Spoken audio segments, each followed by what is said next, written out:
Boa tarde, senhores vereadores, boa tarde, colegas, boa tarde quem nos segue aí pelas redes sociais.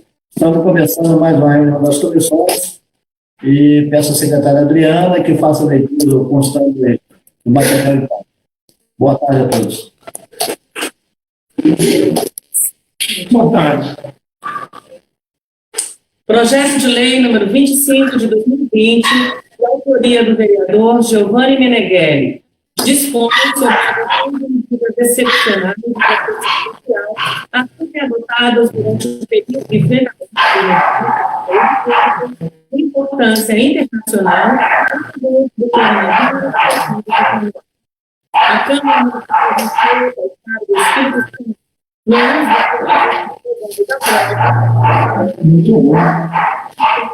de lei. Artigo 1º. Cria o auxílio emergencial de R$300 ao trabalhador residente no município de Anchieta como medida excepcional de proteção social a ser adotado durante o período de enfrentamento de emergência de saúde pública de importância internacional decorrente do coronavírus Covid-19.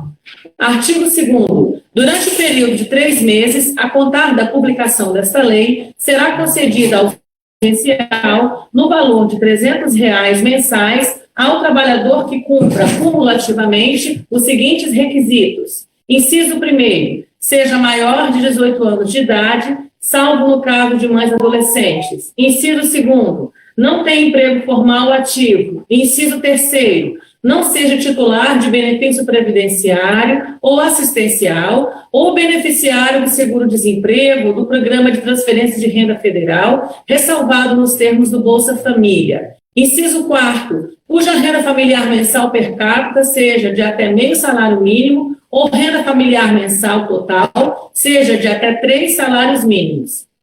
Inciso 4º, que no ano de 2018 tenha recebido rendimentos tributáveis acima de R$ 28.559,70. Inciso 6º, que exerça atividade na condição de: alínea A, microempreendedor individual, MEI. Alínea B, contribuinte individual do Regime Geral de Previdência Social, que contribua na forma do caput do inciso 1º do parágrafo 2º do artigo 21 da Lei 8.212, de 24 de julho de 1991. Alínea C, trabalhador informal, seja empregado, autônomo, desempregado, de qualquer natureza, inclusive o intermitente inativo, inscrito no cadastro único para programas sociais do governo federal CadÚnico até 30 de maio de 2020 ou que, nos termos de autodeclaração, cumpra o requisito do inciso 4º. Parágrafo 1º. O recebimento do auxílio emergencial está limitado a 2 membros da mesma família. Parágrafo 2º. A mulher provedora da família monoparental receberá 2 cotas do auxílio. Parágrafo 3º. As condições de renda familiar mensal, per capita e total de que trata o caput serão verificadas por meio do CadÚnico para os trabalhadores inscritos e por meio de autodeclaração para os que não são inscritos, cuja regulamentação deverá ser realizada pelo Poder Executivo Municipal. Parágrafo 4º. São considerados empregados formais para efeitos desse artigo os empregados com contrato de trabalho formalizado nos termos da Consolidação das Leis do Trabalho, CLT, e todos os agentes públicos, independentemente da relação jurídica, inclusive os ocupantes de cargo ou função temporários ou de cargo em comissão, de livre nomeação e exoneração, e os titulares de mandato eletivo. Parágrafo 5º. A renda familiar é a soma dos rendimentos brutos auferidos por todos os membros da unidade nuclear, composta por um ou mais indivíduos, eventualmente ampliada por outros indivíduos que contribuam para o rendimento ou que tenham suas despesas atendidas por aquela unidade familiar, todos moradores em um mesmo domicílio. Parágrafo 6º. Não serão incluídos no cálculo da renda familiar mensal para efeitos deste artigo os rendimentos percebidos de programas de transferência de renda federal previstos na Lei 10.836, de 9 de janeiro de 2004 e em seu regulamento. Parágrafo 7º. a renda familiar per capita é a razão entre a renda familiar mensal e o total de indivíduos da família. Parágrafo 8º. O auxílio emergencial será operacionalizado e pago em 3 prestações mensais pelo Banco do Estado do Espírito Santo, que fica autorizado a realizar o seu pagamento por meio de conta do tipo poupança, de abertura automática, em nome dos beneficiários, a qual possuirá as seguintes características. Inciso 1º, dispensa de apresentação de documentos. Inciso 2º, isenção da cobrança de tarifas de manutenção, observada a regulamentação específica estabelecida pelo Conselho Monetário Nacional. Inciso 3º, ao menos uma transferência eletrônica de valores ao mês, sem custos, para a conta bancária mantida em qualquer instituição financeira habilitada a operar pelo Banco Central do Brasil. Inciso 4º, não passível de emissão de cartão físico, cheques ou ordens de pagamento para sua movimentação. Parágrafo 9. O Poder Executivo Municipal disponibilizará as informações necessárias à verificação dos requisitos para a concessão do auxílio emergencial, constante das bases de dados de que sejam detentores. Parágrafo 10. Fica vedado às instituições financeiras efetuar descontos ou compensações que impliquem a redução do valor do auxílio emergencial a pretexto de recompor saldos negativos ou de saldar dívidas pré-existentes do beneficiário, sendo válido o mesmo critério para qualquer tipo de conta bancária em que houver opção de transferência pelo beneficiário. Artigo 3º. O período de 3 meses de que trata o caput do artigo 2º poderá ser prorrogado ao ato do Poder Executivo Municipal durante o período de enfrentamento da emergência de saúde pública na importância internacional da Covid-19, definida pela Lei 10.979, de 6 de fevereiro de 2020, e pelo Decreto Legislativo Estadual número 1, de 27 de março de 2020, e decretos executivos. Artigo 4º. O Poder Executivo Municipal, por meio do ato específico editado imediatamente após a publicação dessa lei, definirá critérios para a implementação do auxílio emergencial, regulamentando a matéria das disposições do artigo 2º desta lei. Artigo 5º. As despesas decorrentes do cumprimento desta lei correrão na conta de dotações orçamentárias previstas na Lei Complementar Federal número 173, de 27 de julho de 2020. E o auxílio financeiro dados ao Distrito Federal. Aí são os mesmos atestes passados, porque ficou errado os meses aqui, ó. Os poderes executivos locais em ações de enfrentamento à Covid-19, para a mitigação de seus efeitos financeiros, bem como de outras dotações a serem definidas pelo Poder Executivo. Artigo 2º. Esta lei entra em vigor na data de sua publicação, Anchieta, 30 de janeiro de 2020, Giovanni Meneghelli dos Santos, vereador, autor. Projeto de lei número 34 de 2020, de autoria do vereador José Maria. Projeto de lei que altera a Lei 813 de 2013. O prefeito municipal de Anchieta, Estado do Espírito Santo, faz saber que a Câmara Municipal e eu sanciono a seguinte lei. Artigo 1º. Fica alterado o parágrafo 1º do artigo 1º da Lei 813 de 2013, que passa a vigorar com a seguinte redação. Artigo 1º. Parágrafo 1º.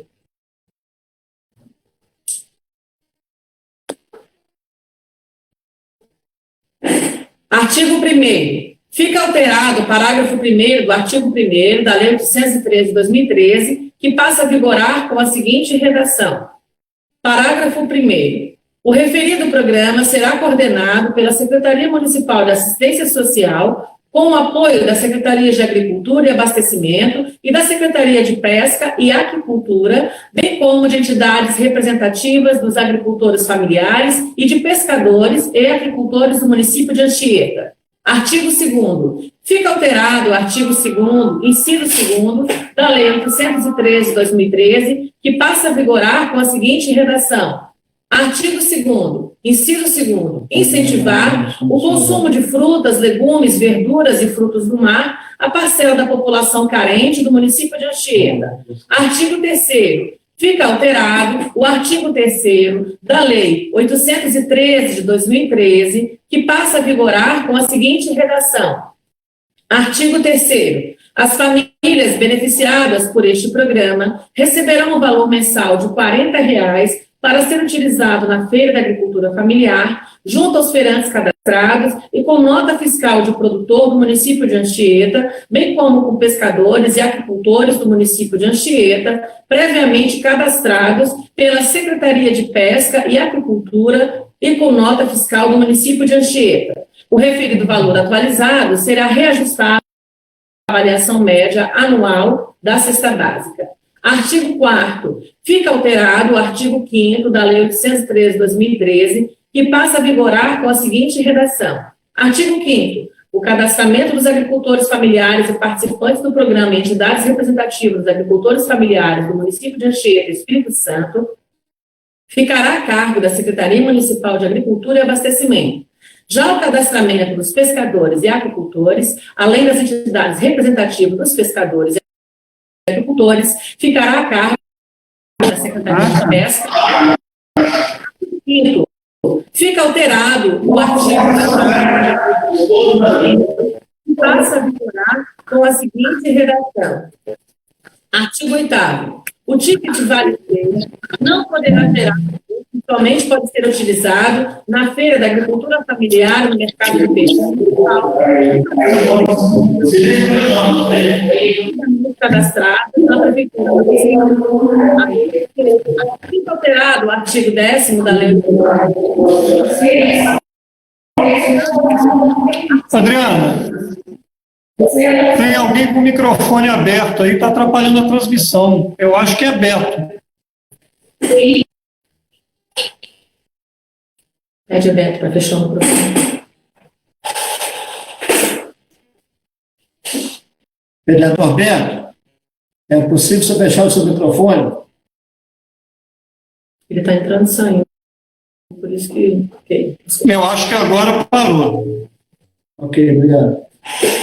Artigo 10º. Os tickets recebidos pelos feirantes, pescadores e aquicultores serão trocados na Prefeitura Municipal em valor cujo montante seja igual ou superior a R$ 200, a ser feito por meio de depósito em conta corrente, mediante a apresentação de nota fiscal.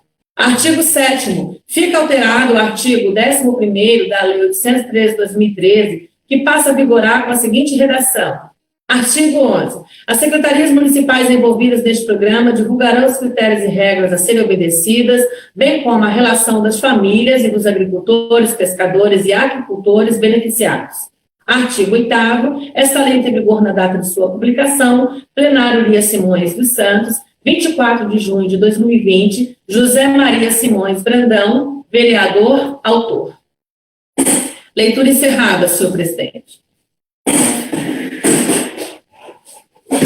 Algum vereador gostaria de falar sobre o projeto, Lito? Comissário Giovanni, foi do dele.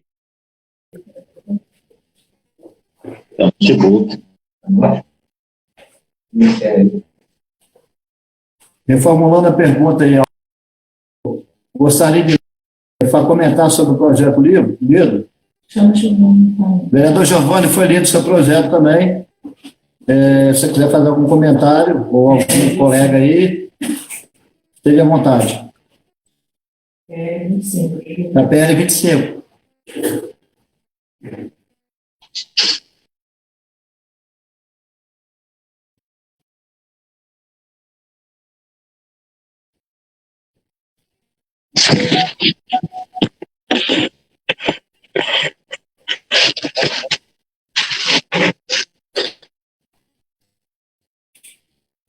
Vocês estão me ouvindo legal aí?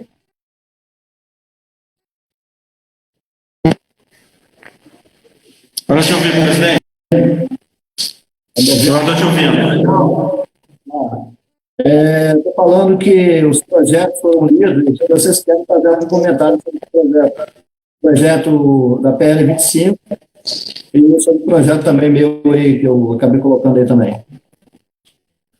Senhor presidente, eu gostaria só de agradecer o apoio do senhor, do vereador Rabin, pela Comissão de Educação e Infraestrutura aí, e assinaram a dispensa para que esse projeto da PL 025 possa ser apreciado hoje, se a dispensa assim for aprovada em plenário. Agradecer a todos os vereadores pelo apoio nessa matéria. E aí eu peço também que as comissões, né, de Justiça e de Finanças possam dar um parecer nesta matéria. Eu acho que é um assunto que nós discutimos quase toda a sessão com relação à constitucionalidade dessa matéria. Ficou muito claro que a PEC 106 de 2020 permite que nós, vereadores, estejamos legislando sobre esse assunto, já que é uma matéria na qual trata de um assunto orçamentário, é algo provisório, não é algo fixo, né? Algo temporário, e trata diretamente do combate ao Covid. Assim como o governo federal implantou o auxílio emergencial aí, a gente está visto hoje, já tomando tal medida. Vitória aprovou essa semana, Serra já está concedendo.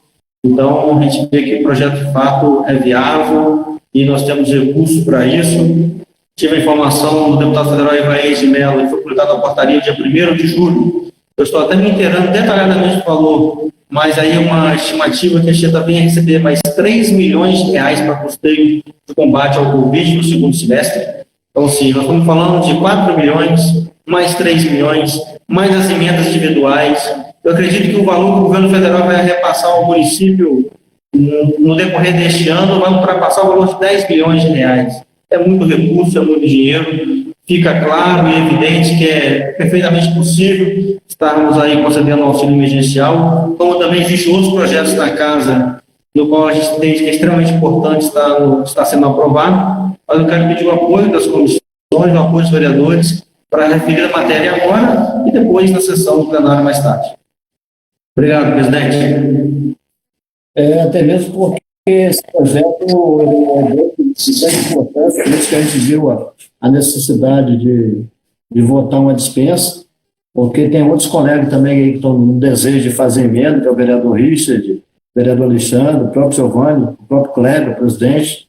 Então, acredito que essas emendas só serão fortalecer mais ainda o projeto. E se tem alguém que quer falar mais alguma coisa sobre o projeto? Então, eu declaro encerrada essa reunião e convido a todos vocês para a próxima. Pela ordem, senhor presidente. Pela ordem. Vontade, senhor presidente. Eu sei que você está encerrando, porque é um projeto da autoria do senhor, que nós demos um parecer, não sei se o senhor observou, e lá no final nós manifestamos em relação a 2 artigos, o artigo 4º e um artigo, porque ele aparece em duplicidade, e a questão lá da regulamentação, para que o senhor dê uma olhadinha nesse meu parecer que eu fiz, tá certo? E eu dei favorável, só chamei a atenção para esses detalhes, é um projeto da autoria do senhor. Então, o senhor pode estar dando uma olhadinha. Eu não sei se já foi assinado, mas eu liberei, foi ontem, eu liberei ele ontem, na comissão. Obrigado, senhor presidente. Obrigado a você. Então, boa tarde a todos, a vocês que nos seguem aí pelas redes sociais. Esperamos que terça-feira... Senhor presidente. Para de encerrar, na semana passada, eu acho que a Adriana encaminhou, pelo menos para mim, deve encaminhado para todos, a relação dos projetos, onde estava em cada comissão, né? Como relator da Comissão de Finanças, nós devemos aparecer em todos os projetos, todos eles já estão liberados. Peço aos colegas vereadores da comissão aí possam se atentar para estar assinando, se ainda não assinaram, mas nem pedir também a Adriana que possa fazer uma nova atualização, né? Já que nós ficamos algum tempo aí sem reunir as comissões, em virtude dessa paralisação, dessa pandemia, dessa dificuldade que estamos tendo. Particularmente, continuo defendendo que nós deveríamos estar fazendo encontros presenciais, né, como a Câmara de Piúma vizinha, outras câmaras da região estão fazendo. Eu acho que não há necessidade de fazer online, mas já que o presidente mantém a decisão dele de fazer online, não podemos parar os trabalhos, né?